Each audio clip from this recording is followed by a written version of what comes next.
Salut la compagnie, c'est Jules Melon et aujourd'hui on se retrouve pour un petit podcast film de Noël, et oui, qui vient de sortir en nouveauté sur Amazon Prime, Red One, à ne pas confondre avec Red Notice, sorti sur Netflix il y a quelques temps, que je n'ai pas vu parce que je m'en fichais complètement, mais quand même avec le même duo d'acteurs, Dwayne Johnson et Chris Evans.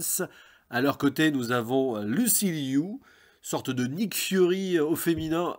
Ouais, j'ai déjà donné un indice sur la tonalité du film là. Il y a J.K. Simmons aussi quand même qui joue le Père Noël surnommé The Red One. Sans oublier Bonnie Hunt qu'on a sorti visiblement de sa retraite. Ça faisait 5 ans qu'elle n'avait plus fait de film. En tout cas, en présence live action, Bonnie Hunt c'est quand même Jumanji, entre autres. D'ailleurs, le réalisateur ici c'est celui qui a commis les 2 derniers Jumanji avec Dwayne Johnson. Alors je dis commis. Ça va, le premier était pas si nul que ça, et le suivant, je ne l'ai même pas vu. Bref, c'est Jake Kasdan derrière la caméra, sur un scénario de Chris Morgan, qui a fait du Fast and Furious, lui, dans sa carrière. Bref, restons donc sur ce Red One, qui a un synopsis très simple.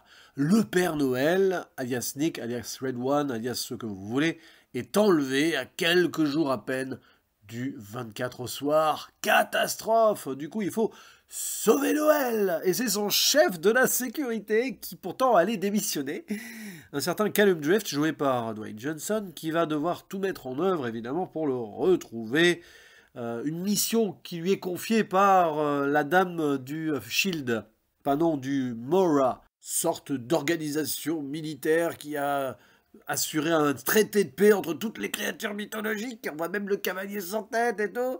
Et ouais, donc il faut sauver Noël. Et qui a enlevé le Père Noël? Une de ses adversaires, la méchante sorcière, dont j'ai plus trop le nom en tête et on s'en fiche. Un petit peu à l'image de l'intrigue, j'ai envie de dire. Et pour ce faire, un humain va être rajouté dans l'équation. Un gars que l'on voit enfant au début dans une scène flashback qui ne sert strictement à rien. Il s'appelle Jack O'Malley, il est joué par Chris Evans, c'est une sorte de mercenaire, pirate, etc., qui a été en lien avec peut-être la créature qui a enlevé le Père Noël, mais malgré lui, et donc il est obligé de donner un coup de main, alors que Noël il s'en fiche, et ça, on le voit dès qu'il est enfant. Ah, c'est peut-être pour ça qu'on montre du coup cette petite scénette du passé, où on a quand même des gamins qui ont pas loin de la dizaine, mais qui visiblement croiraient encore au Père Noël. Mais on est dans un monde où visiblement le Père Noël existe. Oui, oui, oui. Et donc, on va parcourir un peu le monde, rencontrer même le frère maudit du Père Noël, le fameux Krampus, pour tenter de retrouver un Père Noël qu'on ne voit pas beaucoup. J.K. Simmons, il est venu chercher le chèque pour être là surtout au début et à la fin. Mais est-ce que Dwayne Johnson et Chris Evans n'ont pas fait de même, tant ils sont si peu impliqués dans un film absolument abyssal? C'est nullissime, disons-le, il n'y a rien qui va dans cette œuvre. Œuvre, c'est un grand mot, qui fait partie des métrages les moins bons, les plus ratés de l'année. Mais là, il y a un tel je m'en foutisme que ça en est, mais délirant en fait. C'est moche, mal rythmé, pas drôle, les scènes d'action sont absolument imbuvables, indigestes et même pas percutantes. L'histoire ne tient même pas debout, enfin, il n'y a pas... C'est nul. Voilà, c'est pas développé, on suit ça, mais en mode hyper distant. Les répliques sont d'un autre temps. Il y a même des petits moments quasi sexistes dans la bouche du personnage de Chris Evans. Alors vous allez me dire, oui, il est censé être détestable. Même pas. Non, non, non. On le voit devenir une sorte de père de substitution, enfin beau-père, là, qui va prendre conscience des choses.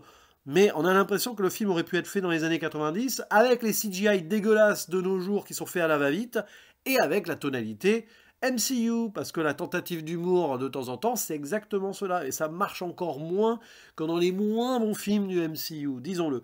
Donc, passez votre chemin, Red One, c'est peut-être le pire film de l'année, après Loup-garou, sorti sur Netflix avec Franck Dubosc, ou Deadpool et Wolverine, sorti au cinéma. Si on devait avoir un triumvirate de 3 œuvres sorties sur 2 plateformes différentes, ou sur grand écran, je pense que j'ai cité mon flop 3 de l'année, voilà. Comme de toute façon, dans un bilan annuel, je ne fais pas de flop, je ne spoile rien. Bon, j'en oublie peut-être d'autres mauvais films, mais là, ça va pas plus haut qu'un 3 sur 10. Et encore, qu'est-ce que je peux sauver? Bonnie Hunt, le peu qu'on utilise, je suis content de la revoir. Alors, le CU, non. Là aussi, c'est de la sous-utilisation d'une actrice qui a peut-être quand même mieux à offrir encore de nos jours. Alors, qu'est-ce qu'on pourrait sauver? Pourquoi j'ai pas mis 2 ou 1? Allez, le maquillage du Krampus. Pourquoi pas? Enfin, le maquillage, le côté cosmétique, quoi. Mais franchement, voilà, je ne vais pas aller plus loin dans ce podcast. Je l'ai vu en mode fond de tiroir, en faisant presque autre chose par moment, parce que ça me gavait. Mais je me suis dit que j'allais me mettre en ambiance Noël, là, avec ce film-là. Non, non, non, c'est même pas pour les enfants, c'est même pas pour les adultes. Les ados vont trouver ça ringard. Il n'y a même pas de public pour ce genre de film. Et Dwayne Johnson, je suis désolé, mais il est encore plus inexpressif et je m'en foutiste que d'habitude. Alors, il joue toujours la même chose, c'est toujours les mêmes personnages qui jouent dans ces grosses productions. Et Chris Evans est venu une nouvelle fois chercher de quoi assurer ses beaux jours. Ce gars n'est même plus acteur en fait. D'ailleurs, il va rempiler dans le MCU. Alors, je ne sais pas s'il rejouera encore Captain America, mais ça a été annoncé. C'est une catastrophe tout ça. Bref, franchement, c'est à chier, Red One. Hein. Et désolé de la violence un peu de ce podcast. Hein. C'est pas une habitude me concernant, mais il n'y a absolument rien à développer niveau cinéma. Même la photographie est hyper sombre. Enfin, il n'y a rien à sauver dans ce film. Non, je vais mettre 2 sur 10 en fait. Bon, peu importe, on s'en fiche des notes. Fuyez, voyez d'autres œuvres plus intéressantes, que ce soit en salle en ce moment ou de vieux classiques de Noël, même des téléfilms à la con qui étaient diffusés sur TF1 et M6 à l'époque.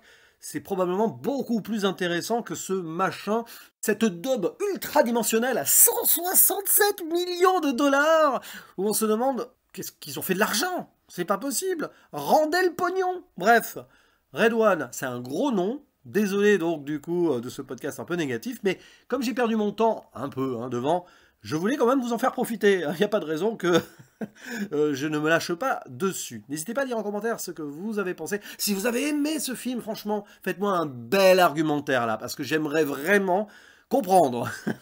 Et sinon, de toute façon, on garde le sourire, hein, ce n'est qu'un film. Et je vous dis à la prochaine. Ciao.